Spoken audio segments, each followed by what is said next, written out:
میں آنسوؤں سے سراب نہیں کرتا، وہ رمضان المبارک میں کیوں کر کاٹ سکے گا؟ مزید فرماتے ہیں رجب المرجب جسم کو، شبان المعظم دل کو اور رمضان المبارک روح کو پاک کرتا ہے۔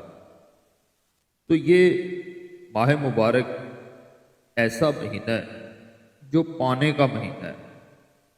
پورا سال خوشیاں چاہتے ہیں، پورا سال غم آپ سے دور رہے، اپنی حاجتیں، اپنی دل کی باتیں، اپنی مشکلیں آسان کرانا چاہتے ہیں، دل کی باتیں منوانا چاہتے ہیں، تو یہی خاص ماہ مبارک ہے۔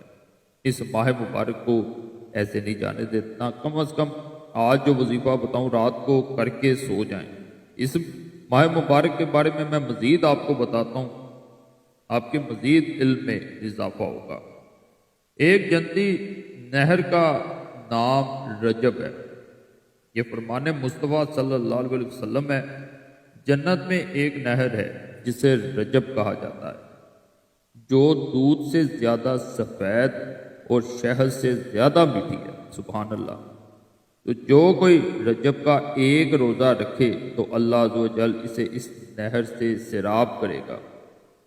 رجب کی بہاروں کی بات کی جائے تو سیدنا امام غزالی رحمۃ اللہ علیہ فرماتے ہیں، اس ماہ میں توبہ کرنے والوں پر رحمت کا بہاؤ تیز ہو جاتا ہے اور عبادت کرنے والوں پر قبولیت کے انوار کا فیضان ہو جاتا ہے۔ سبحان اللہ۔ کہ جو اپنی باتیں منوانا چاہتا ہے وہ اس ماہ مبارک میں اپنی حاجتیں منوا سکتا ہے۔ تو آج کا جو عمل ہے، اگر آپ رات کو کر کے سو جاتے ہیں اور اگر روزانہ کرنا شروع کر دیتے ہیں تو آنے والی زندگی میں بہاریں آ جائیں۔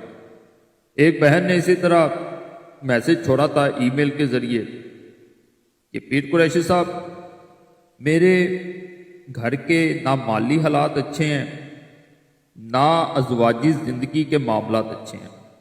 مالی حالات ایسے ہیں کہ کئی دن فاقے بھی کاٹنے پڑتے ہیں، شوہر کو مزدوری وغیرہ نہیں مل پاتی، اس کے بعد جب مزدوری نہیں ملتی تو وہ گھر میں کئی بار فارغ پڑا رہتا ہے۔ اگر کام پہ چلا جائے، کام نہ ملے تو خالی ہاتھ واپس لوٹ آتا ہے، جو ہمارے لیے بڑا مشکل زندگی گزارنا کر دیتا ہے۔ اور اس کے بعد ہماری ازواجی زندگی میں ایسی تلخیاں، ایسے جھگڑے شروع ہوتے ہیں کہ جس کے بعد ایک دوسرے کے ساتھ زندگی گزارنا تک مشکل ہو جاتا ہے۔ کئی دن ایک دوسرے سے بات بھی نہیں ہو پاتی۔ تو مجھے کوئی عمل بتائیں۔ پورا سال خوش رہنے کے لیے ماہ رجب کا ایک نادر عمل جو میں آج بتا رہا ہوں، رجب المرجب کے مہینے میں جو شخص رات سونے سے پہلے صرف اور صرف 3 دفعہ یہ وظیفہ پڑھ لیتا ہے تو انشاءاللہ اس کی آنے والی زندگی بہتر ہو جاتی ہے۔ اس میں پڑھ کے سنائے دیتا ہوں۔ اللہ لطیف بعباده يرزق من يشاء وهو القوي العزيز۔ اس طرح اس وظیفے کو 3 دفعہ پڑھا جاتا ہے، قرآنی وظیفہ ہے۔ اللہ کے فضل سے سورہ شورا کی آیت نمبر 19 سپارہ 25 ہے یہ۔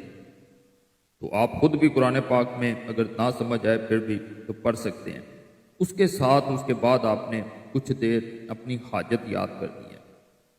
حاجت یاد کرنے کے بعد جو بھی دعا کرنی ہے اس کے لیے، اس کے ساتھ یہ جو دعا آگے اسکرین پہ نظر آئے گی، اس سے 7 دفعہ پڑھا جاتا ہے۔ 7 دفعہ گن کے پڑھنا ہے۔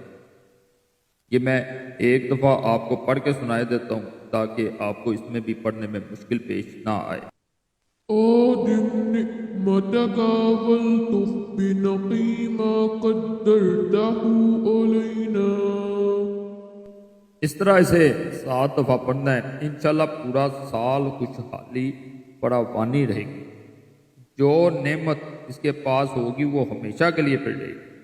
یہ عمل اگر رشتہ نہیں ہو پا رہا یا کسی خاص جگہ رشتہ چاہتا ہے کوئی انسان، خواہش ہے نہیں ہو پا رہا، تو اس کے لیے بھی کیا جا سکتا ہے۔ اور اگر رشتہ ٹوٹ گیا، کوئی انسان رشتہ توڑ گیا یا کسی نے بیچ میں دخل دے کے رشتہ تروا دیا ہے تو رشتہ جوڑنے کے لیے بھی اسے کر سکتے ہیں، کسی حاجت کے لیے بھی کیا جا سکتا ہے۔